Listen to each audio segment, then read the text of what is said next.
Cook and Zeke. And so first I want to talk about Dalvin Cook because he's way better than Zeke. Zeke is washed. He's not great at all. And Dalvin Cook still has some juice, uh, or whatever they call it. Um, he's gonna score some points.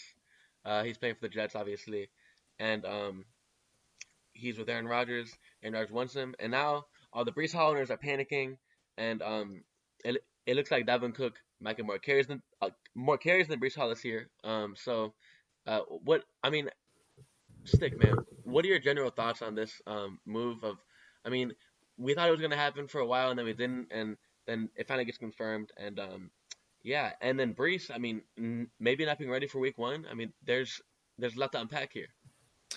I think Brees is going to be fine for week one first. Yeah. And I think the point is that they'll be able to ease him in. They have Rodgers locked in for at least two. And this is like an expensive insurance policy on making a run towards the playoffs because they know what they got with this player. And Brees Hall's a bit up in the air on like how he's going to come back from the injury. You know, he says he's ready, he feels ready. Everything about how he looks says that he's ready. Hmm. Um, but it is still like an ACL, so like I don't know. He's beating the general timeline by starting week one.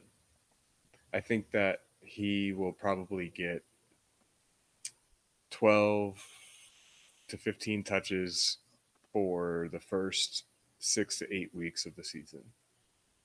And he's going to be able to do a lot with those touches. And I think that Cook is going to get the same amount. And I think it's going to be very close to a 50-50 split between the two.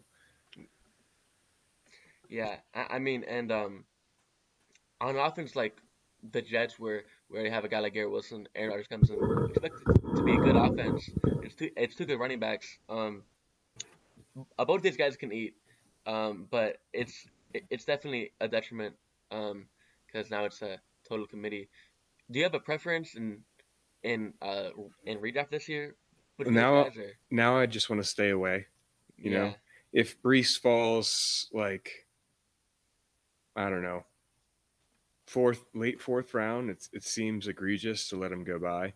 Hmm. Um, so I found myself taking him in places like that. But um, you know, there has to be have to at that point it feels like you're getting enough of a boon with that discount or Yeah, like with that risk that you're taking on. yeah, So it feels worth it at that point. Um, but yeah, I don't feel totally great about it.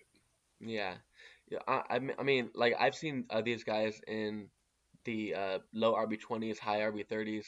Um, I mean, Cook a little bit higher. From what I've seen like lately, nobody wants to draft Brees. Um, I don't know if it's news. I still embrace. I think he could be a total league winner. If he just like hits his stride during like the end of the year. But And that's it's really what you're playing for is like you get him late fourth and then you back him up with like a couple guys later on instead, mhm, that will help you get through those early weeks, I think, so that when he does take over late, I think in the season, which he will, like you said, mhm. that's spot on, bro. But